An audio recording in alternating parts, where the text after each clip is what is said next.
Welcome to Resilience Rock Sales, your front row seat to rocking your sales game.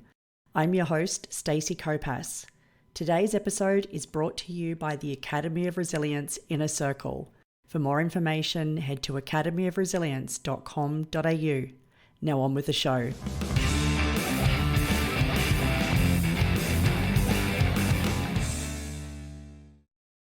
Welcome to Resilience Rock Sales, and I'm excited to introduce you to this week's guest, Gillian Stapleton.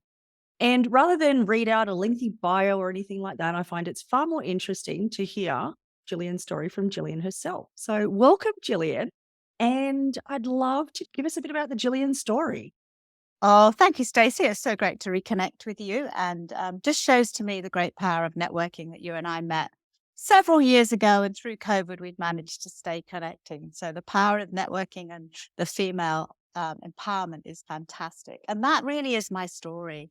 I gave up teaching many years ago. That was like my first career in my first act. My second act, I've been involved in direct selling. At all levels. I ran a home-based business for 10 years while I raised my small children, and then was privileged to be offered a position in that company to be their CEO. And they brought me out from England to Australia. Who knew? And then I've had an amazing career running international direct selling companies and built a running career, which is in some ways what we're going to chat about today, because I think I also took up running at the ripe old age of 47, and not just running, but marathon running. And I'm still running marathons at the grand old age of 63. I'm very proud of that. And not dissimilar to you on our pre-podcast conversation, we talked about things we promised we were going to do. For 10 years, I talked about writing a book. I had no idea what to do, how to do it. But then I decided last year that this was going to happen, and got my team of people to help me, and suddenly here I am now, published author. Who knew that would happen? And So congratulations. very diverse career. And congratulations, particularly on getting that done, the book part, because I know it's something that you can procrastinate a lot on. And I know even when I did my book, I thought, oh, I'll crowdfund it because I thought that would keep me accountable to get it done even faster. And I still took a year and a bit to get it done, even though that was the case. What I love there is that you mentioned you got the team together to do it. And that, it just makes such a big difference, isn't it? Because so often it's just like, oh, we're just going to do it all on our own. And that's just been great. There's so many things that you've just shared there that I'm just like, where do we start? But what I'd love to start with is taking up running at 47. Yeah. And what I love about that is, I know personally, I took up athletics again at 34, and I was being called a mature age athlete at that stage. So what was it like to actually, first of all, what was the process that you went through to go, okay, at 47, I'm just going to pick up the runners, start running, but not just start running, but you're just going to go, okay, I'm going to go all out and I'm just going to go straight for the marathon. Like, talk us through that.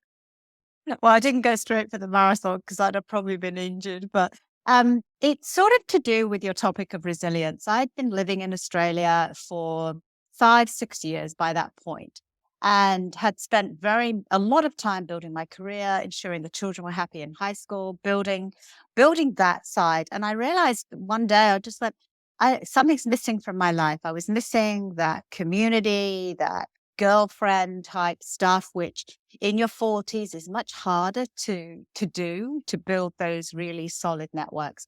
And then there was a TV advertisement for a running. I'm very passionate about Can2. They're a Australian-wide organization, and they raise money for research into cancer. But they also, and how they do that is through running programs. So they teach you to run. I went, oh, as if you need to be taught how to run, but you do need to be held accountable. And so I joined this program with the view to run the Sydney Bridge Run, which is held in September. It is July when I started, and it was a 3-month training program. And I went along to this cold, dark oval in the middle of July. It was freezing cold, and down in Sydney, in North Sydney, Willoughby. and started to run around round a track, which I'd never really done athletics in England. You didn't really do that. And so for me, that's how it started. And it was meeting the women, particularly at that group. And over the 3 months, we really bonded. We really got on so well. And particularly Helen, who I ran that first race with, her and I had become lifelong mates. And she and I ran that 10K together. And we thought we were world champions. We got a medal placed around our neck at the end of it. Sydney Opera House, you get a medal around your neck and you go, "Oh, it's amazing how that makes you feel." And it was carving out time for me as a mature woman. You can get pulled like an octopus in so many different directions that identified I needed something for me. Oxygen mask on self. I had to look after myself, and it sort of plays into your topic. I just needed to find me and something for me that I was, and I didn't know it was going to be running. I was looking at all sorts of things, but it was running. I was lucky to find something that I then became very passionate about. And it's run alongside my professional career running sales organizations, because I don't think I would have been anywhere near as successful in my sales career running companies if I hadn't had my running to keep me balanced. And what was it, do you think, about the running that enabled you to be, you said, first of all, balanced, but also what were those things that you found that helped you to be more successful in your sales career as well? In some ways, I was thinking about your topic, resilience and in sales, but I found that running has stopped me ruminating for days and weeks about how to do something, what to do. It does two things for me. One, if I go running on my own, it gives me time to work things out. It's my form of meditation. It's moving meditation for me. I'm not good at sitting still. And for me, if I can run for an hour, I can come back and go, you know what? I mean, my sales groups and and any of my employees listening to this will just go, oh. I used to go out for a run often at lunchtime. I felt it was important to get that vitamin D at lunchtime. And I'd come back into the office and in my sweaty gear go, "Well, I've got this great, guess I've got," and they used to dread it when I'd come back from a run because it was my best time. And I've had my most inspirational ideas for boosting sales, changing direction while I've been running, because it just gave me time to clear my head. But the second thing that's really been so precious to me is community. I have just got this amazing group of men and women all around the world that I've run with, that I've shared a run with. When you spent 2 hours on your feet chatting, you can only talk about so much TV and what's gone on in the week. And that network have helped me as well to go, "Oh, Jill, get out of your own way. That's not your problem. And so it's actually been free therapy for 15 years. It's great. That's incredible, and I've heard a lot about the walking meditation and, even going back to Emerson and all those type of people talked about going for the walk out in the woods and how important that was for the ideas flowing, getting out, but movement. And it's so interesting that you've sort of said about being able to have those flashes of brilliance and then running back in. And I can just imagine they're just like, "Oh my gosh, not again, not again." They must see you, going out for the run and just like, "Oh my god, what are we gonna get when she comes Yeah, back this yeah, time?" that's so true. Yeah, that's fun. But also what an example as a leader to be then going out there and then doing those things and taking care of yourself as well. Because I think sometimes as a leader is that being chained to the desk and doing those type of things. But I think if you've got the ability to go out and you're demonstrating that it's self-care as well, then it's one of those things that I think you probably, while they probably dreaded you coming back in then, but also them seeing you go out and do that, it's a nice reminder. It's inspiring, but also giving them permission to go, well, if Gillian's going out and doing this, Mm. then this has to be important and more important than pushing through, working through lunch and doing things like that. I do believe it's a monkey see, monkey do. You can't preach to your employees. You've got to role model the right behavior, and also to my children and friends and stuff. And I never did it for that. That it sounds a little bit sanctimonious. I never did it for that reason, but I did see. And then occasionally, I remember Chelsea, who was with us at Direct Selling. She go, "Oh, can I come with you? Like, sure. And I remember a fabulous day with Chelsea. She was a young employee. She'd been with us a while and she'd never run across the harbour bridge. So we had an office in Sydney. So I said, put your shoes on and we'll run across the harbour bridge. And she was just so excited. And I know that launched something different for her. So I think it is, you don't realize that people are watching you, but it's a good observation that you've said. It does role model the right behavior. And as you know, in my book, you'll see I had no idea of this, but in chapter 10 of my book, both my kids decided to run my 10th marathon with me in New York. So I've now given that to them as well. And it was never a goal of mine, really. I never dreamed that I'd be able to run New York Marathon with both of my children at that point, adult children. So it is funny when you just say yes to one thing, the ripple effect, and I nearly called my book that, the ripple effect of these little actions become way, way bigger as they stretch out. I love how many unintended byproducts of those things. And it's like starting out by saying yes to yourself. Mm.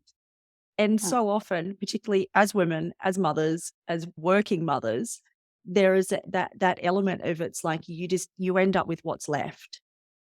And by then stepping up and going me first on that and looking at that, like I can't imagine how special was that to do Oh, new with your kids. it would bring tears to my eyes. It was so special.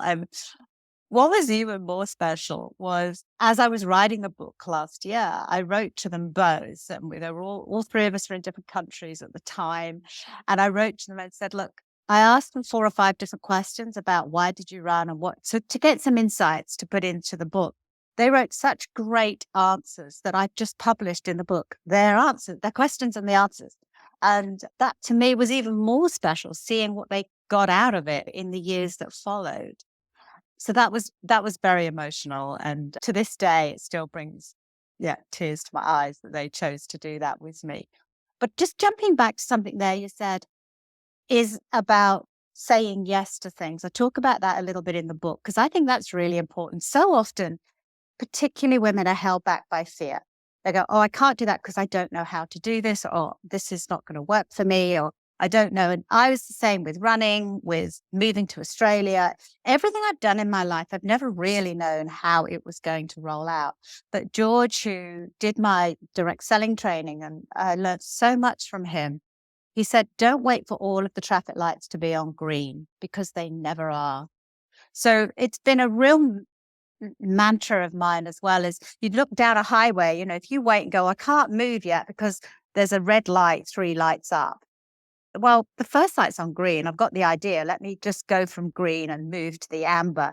And it's really important because the minute you say yes to one thing, the forward motion takes you. Now, sometimes you go off in different directions, but just saying yes to running a direct selling business, just saying yes. When I was offered the job in Australia, I just said yes. And I went, oh, hang on a minute. I've got to move my family. I've never been there. Don't know what I knew nothing about it, but I just said yes. And then worked out how to do it on the way. And interesting, if the universe wants you to do it, it throws in the answers along the way. I totally agree, and it's been my experience too. And that's been so much, and I speak a lot about that too. Is just say yes and figure it out. And I hadn't heard, as you said, George's Mm. description of waiting for all the lights to be green, because I often talk about, and it's another motor vehicle analogy, and it's you use your GPS and you put the destination in. So as long as you know where you're headed, it gives you the first step, but it only gives you a step at a time. And that's what I sort of feel too. It's like when you take that first step, the path appears and the universe conspires, I feel, to put things in your path to help you actually get there. And so many people just get, hung up on the how, but the how ends up being the easiest part when the where and the what and the why are clear. Yeah, that's amazing. And I mean, another one of the, again, these are sayings, I don't just throw them out. They're all in my book. I've used them for years in building my career is, how do you eat an elephant? When you're faced with this big problem, how do you eat an elephant? And this was taught to me by Anne, again, in my direct selling career early on. It's easy. It's one bite at a time. And my chain, you can see here, I wear this chain. I've had this chain probably 25 years. It's just a chain of elephants. Oh my I, gosh, what a great reminder. I've run every marathon, 12 to date, running with this chain. I swim in it. I literally never take it off. But it's been, for me, it's my accountability. So you'll often see me just doing this. If there's something that I'm really, I'm not sure, I just have this inner reminder of it's okay. It's just one bite at a time. As you say, the path will open up.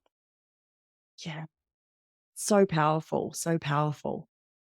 And I love going back to, as you said, when you were at direct selling and, talking about, you obviously inspired Chelsea to take up running and things like that. But what I love when you were talking also around the running group, and there was a couple of things that popped up there, was the sense of community and the network and stuff like that, which I think feeds beautifully into direct selling, being so much of it being around community and the networking and the support and all that type of stuff. What role have you found in your experience does resilience have in being successful in direct selling? I think that's a really great question and a big question. I think in any career, not necessarily just direct selling, but it is that resilience that it's how you deal with it. So for me, 15 years of running has really helped me overcome some of the biggest issues because you've got to pick yourself up. I'm a great believer that you can give yourself a pity party, but you have to have an end time. So if you're feeling sorry for yourself, you can go, okay, I'm going to have a day on the lounge in front of Netflix because it's been a rough. And then you go, but by 6 o'clock tonight, I'm going to get myself back up again. And running does that for me. I know if I go out for a run, I can't be down for long. I can't ruminate on things for too long. So that stretching that resilience muscle by overcoming some of this stuff, by going out with some girlfriends whose issues are far worse than yours and you suddenly puts you into perspective, or chatting it through with somebody who gives you an alternate view. It's really, really important in any career. Direct selling as well. It's always been on the fringes. I get very passionate about direct selling because people go, oh, pyramid. You go, Mhm. no, no.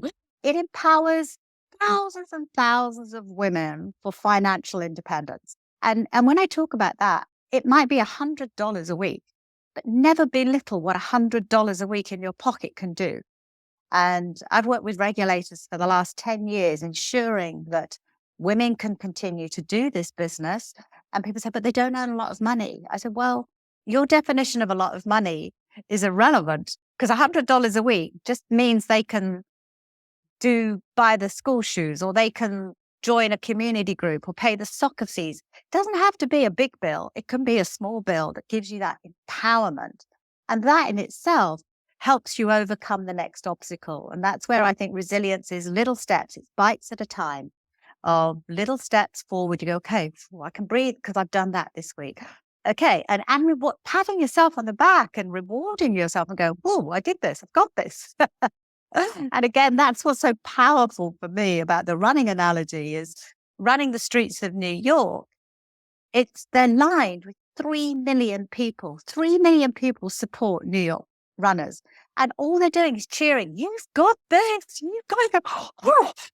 It's like, it's amazing. And that's what direct selling does. Women empowering women. You've got this. I'll help you. How can I be there for you? It's a very similar community, I think, running, direct selling, or you find that community. It doesn't have to be running. Again, I talk a lot about it. Running is what I found to be passionate, but you need to find something that you feel passionate about. If it's not running, do pickleball. Everybody's taking up pickleball at the moment. Whatever it is for you, you need to find that thing for you because it'll make you better at the balance. It makes you more resilient in your work, in your home life, because it gives you that outlet. I firmly believe it's so important. And I think my running is so popular as a first step because the barrier to entry is so low. All you need to You say that. My husband says it's cost us a fortune with it hand, but it should only be simple. Well, if you take it to the level of doing all the international marathons, it could get a little bit expensive. But, Yeah. with the first steps in getting started, it's lace up your shoes and walk out the front door. And that's why for women particularly, it's so good because you can fit it in the nooks and crannies. And that's I did when I was very busy. You can literally put your shoes on sort the kids out, leave them with somebody, and you can head out. And 30 minutes later, it doesn't have to be a big marathon run. 30 minutes, trust me, I don't always run that far. You just come back and you're like, oh, okay, I can deal with this now. It's such a good reset, and it's just, and again, that physical movement, getting the endorphins going, getting the heart rate up. There's so many things, and I like too that you said, as you said, that you can fit it into those little nooks and crannies and those little gaps in the day. And I think that's also where direct selling is great too, isn't it? Because it is something, again, that people can fit in into those little gaps that they've got, and take that ownership. And I know there's just been so much, there always has been, and there probably always will be, a lot of negativity and a lot of misconceptions around direct selling, because people sort of think, oh, it's all marketed as you can have a yacht and you can do all these type of things, when yeah, the reality is very different. And I know personally, like, I wouldn't be doing what I'm doing today. My first exposure to personal development was through a direct selling company in my 20s. And I didn't go in there thinking, oh my gosh, I'm going to make $1 million. I went in there going, this is it's a learning opportunity. I can do something around my job, do that sort of stuff. And just, yeah, the sense of community, the mentorship, all of those sort of things were fantastic. And I think that it also then gives people an opportunity to get a step up into other things as well, isn't it? And such a good, it's such a stepping stone for a lot of people, isn't it? Yeah, and maybe I should start a movement, but I think direct selling is such a good apprenticeship. We revere apprenticeships in carpentry and electricians and all of those. I think direct selling is a business apprenticeship. I know so many women like you, Stacey, who've done a year, 2 years in direct selling, and it's been just a little piece of their building their career. And then they've gone on to open their own business or gone into corporate or done something else. And that to me is where the miscommunication comes. You don't have to, the people say, oh, but they come and they go. Yeah, but they go on to other things. They never, rarely, some do, but they never regret that little bit of time in direct selling where they learn personal development, or they learn how to sell, or they learn how to do social media. Because there's always this team of women around to teach you. And that helps with everything that you do later on in life. So that's a really good, I love that you said that you wouldn't be doing what you're doing, because that's so important. It's one of those things of connecting the dots in reverse, because I hadn't really, I guess, given credit to that until I, yeah, reverse engineered the process. And I'm like, oh my gosh, yeah, it was that year or so that I was doing that. And that's when I started to read personal development books and listen to, back then, the And tapes. that's tapes. The tapes. I had some tapes and then the CDs. Now it's so easy. It's like we've got podcasts, we've got all these type of things. And I think now it's probably never been easier Yeah. to get started and have some success. And if we're talking about success and then people that do go on to build teams and leadership, what sort of skills, and like particularly around the resilience and the mindset, what sort of skills have you found to be most useful for people to build into their teams, as far as helping them to step up into being successful in those roles? Yeah, that, again, a great question. And I think maybe I was slightly different leader to sort of before COVID. During COVID, we were taught to be authentic, to listen to our employees more. It was now okay to be friends with your employees and sit down. And I've always had that philosophy, even from my very first job back in 2000, when I was first moved out here, my first office that I was running in Parramatta. I'm still in contact with Carolyn and Julie, who worked for me at that time. I very much think leading teams is about just leading. You don't have to manage everything. It's inspiring, it's leading people, and it's allowing people to be the best that they can be. I mean, there's been so many positives come out of COVID, of allowing people to work the hours they want to work because it works for them. And in that way, you get the best out of them. I mean, we at Direct Selling were working from home way before working from home was a great thing, because we knew that people got more done. They were more, I felt people were more productive. It allowed them to have a bit of space and their mental well-being. I think as a leader, I've always felt it's important to, with the health and well-being, the balance, and again, the running has allowed me to role model that and allowed other people to be the best that they can be, because it's not necessarily about sitting at your desk between 9 and 5. And we've had to learn that through COVID, I think.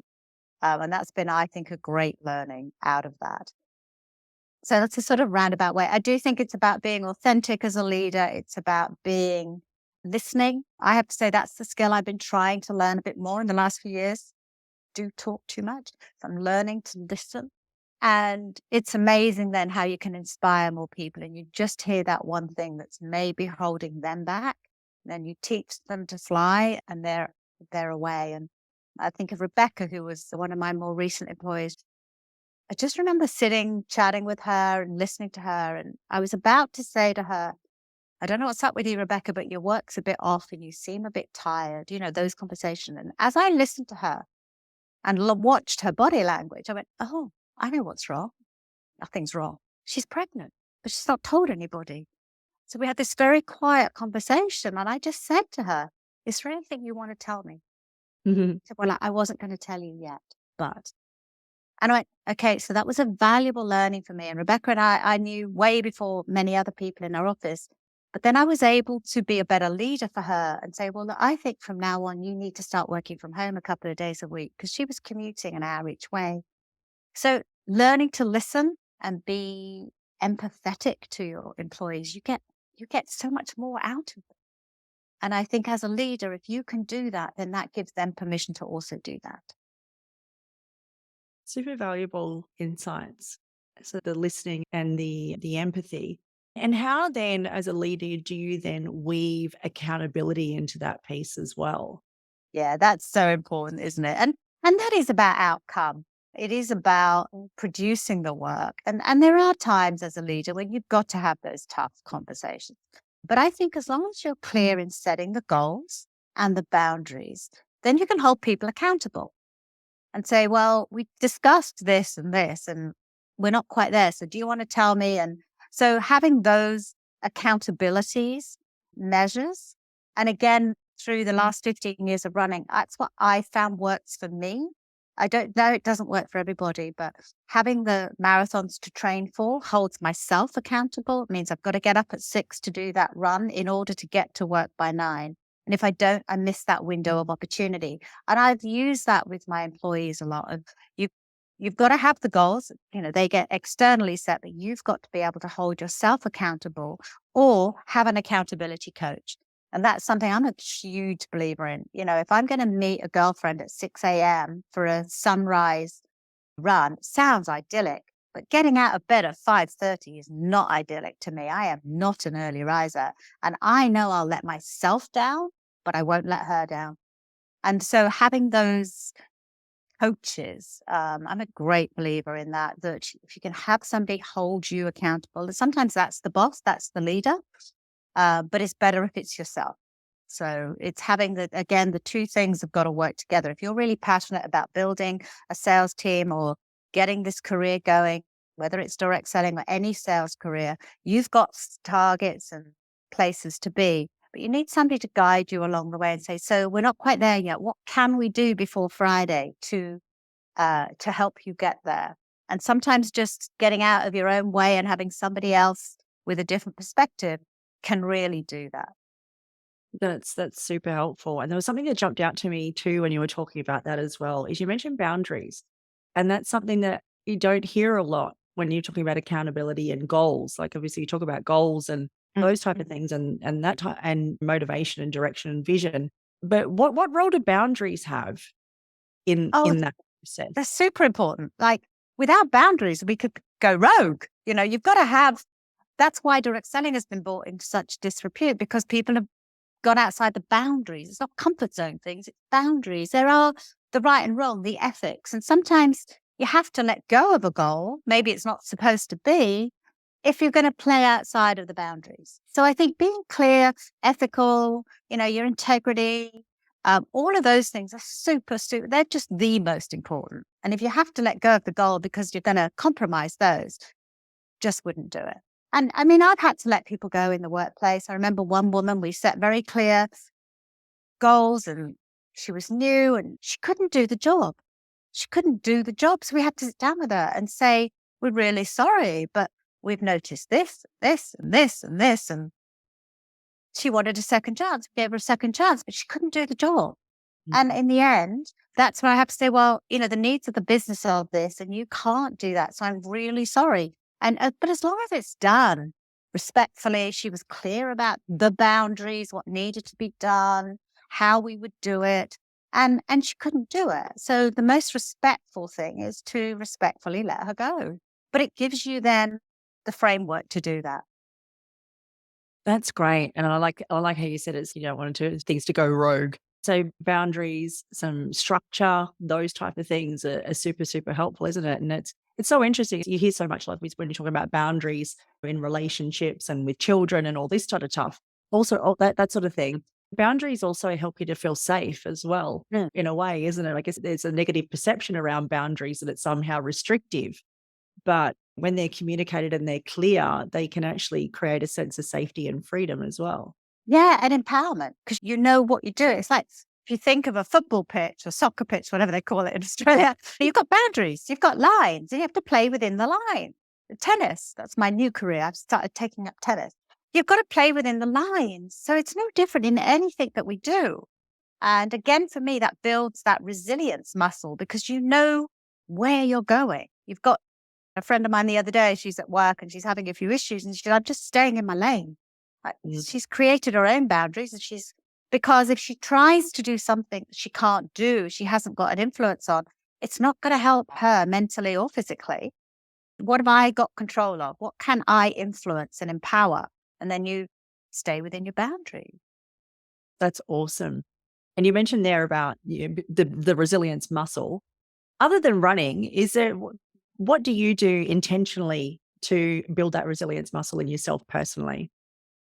Yeah, that's funny. I was chatting about this with my daughter who came for dinner last night, and I said, "Oh, I've got to talk about resilience and how I do that." She said, "Mum, it's running for you." Like, yeah, I know, but there must be something else. For me, it's a daily practice of getting out of my own way. Sometimes I just have to go for a walk. Yoga's a big thing for me as well, but I think it's also I have this little thing in my head. So when I crossed the line on my very first ever marathon in Paris, I honestly didn't think I'd be able to run 42.195K. I didn't think I could do it. And in the book, Helen talks about how it changes you forever. We crossed the line of that race together. It was over 5 hours. We've been on our feet forever. It changes you. You think, wow, if I can do that, I can do anything. What else can I do? So for me, it's taking back to situations daily. If there's something I don't know how to do or I'm anxious, I go, oh, hang on a minute, Joe, you ran a marathon, you know how you've got this. Or again, we talk about it in chapter 5 of the book. Helen and I were in Boston in 2013. For anybody who knows the history, that's the year the bomb went off. We were 700 meters from the finish line. And people go, oh. But I look at that and go, that was so empowering. I remind myself of the decisions I took and I talk about them and what I did and how I made it pay. I wanted it to mean something. And so I draw back on my life experiences on a very regular basis and go, come on, Jill, stop, believe in yourself. You did this, you did that. And for me, it's like stretching an elastic band. You go back and you go, yeah, I ran that marathon. That's okay. I've stretched it a little bit. And they go, Boston, stretched it a little bit. And it never goes right back. So it's continually reminding yourself of, yeah, you could do this. You did that. Of course you did. And that's where, for me, it is a daily thing of incidences at work where you let somebody go, but it was okay because then they went on to get a much better job and they were empowered. Okay, so yes, it was awful at the time and it made me feel terrible, but I know that she went on and she went to, in fact, have an incredible career in the right environment. So it's reminding myself that in the end, if you do the right thing happens. Yeah, the right thing to do is always the right thing, isn't it? And I like the way you describe that. It's going back and reviewing and reflecting on the past evidence, isn't it, of Mm. that Yeah. success. And I would call that a resilience rock Mm. as far as that goes. And so and when we're talking about resilience rocks, which like it is those foundations, those rituals, those practices, it's and building that strength and that foundation. Also with the resilience rocks, there is a bit of a musical twist as well. So I've got a playlist on Spotify called Resilience Rocks. And on that, it's just a playlist full of music that, again, can help build that resilience and get you out of a sticky situation. So do you have a song that would be your go-to as far as if you're feeling flat, you really need to shift the energy, any of that type of stuff? Is Yeah, there Tina Turner. Oh, Tina Turner. Just the love best? it. Yes. In the very first direct selling company, Simply the Best was our like theme tune. It used to come on at every conference, and I had it on yesterday as I was cooking dinner Sunday afternoon because we're going to see Tina Turner in the musical. So I'm going through her playlist, and every time that comes on, I'm like, yes. And there's a few running ones, Eye of the Tiger, because that's played at the beginning of every marathon, and the Chariots of Fire. So I've got a little running playlist that sometimes I just have to put it on at a tough time in the running. Okay, I could do this. But Simply the Best, Eye of the Tiger, Chariots of Fire. I'm going to download your playlist. Definitely going to download your playlist. That's a great idea. I'm going to do a one for my book of all the lists and songs I run to. That would be a great idea. Sure. Well, I will check the playlist, and if those songs aren't already on there, I will add them Right. and in your honor. Thank you. That's a And great idea. yeah, oh look, it's been fun. There's about 20 hours worth of music on there now. And yeah, I just love to be able to add that. And it's also just nice to just hear what sort of music resonates with different people, and everyone's got a different style or genre or song. And I think, yeah, the best is definitely right up there with them. Yeah. This has been amazing. I can't believe how fast the time has flown in our conversation today. If people would like to connect with you, find out a little bit more about your book, where is the best place for people to do that? I'm just about to launch a website. So that's gillianstapleton.com. So that's pretty easy. I also have an Instagram for the book. It's called Running in Circles. So there's a little plug for the book. Running in Circles 42. Jump on Insta. You'll see pictures of me running. And the book you can find on Amazon. So at the moment, I don't sell it through my website, but I might do. Who knows? When I learn how to do e-commerce. But you can buy it on Amazon, on a Kindle, or it's a quick read. It's not a literary genius. It's just an inspiration of a woman who started running at 47 and managed to keep moving through menopause. So jump on my Instagram because you'll see me. I'm going to be running the Sydney Marathon in September, slowly at the back. That's okay. I'll get there. Look, it doesn't matter where you are in the pack. It's the fact that you're in the pack and you cross the line, isn't it? Go on you, Stacey. Yeah, that's definitely true. Amazing. Well, I think you definitely epitomize resilience rocks, and it's just been a pleasure to have you here today to share your insights, your wisdom, and your inspiration. And yeah, I look forward to continuing the conversation as well. So thank you for joining me today on Resilience Rock Sales. Thanks, Stacey. It's been an absolute pleasure. Thanks for joining us again this week on Resilience Rock Sales. Don't just listen though, take action. The best sales professionals are always learning. Head over to resiliencerocks.com now to go backstage and get the resources mentioned today to help rock your sales goals.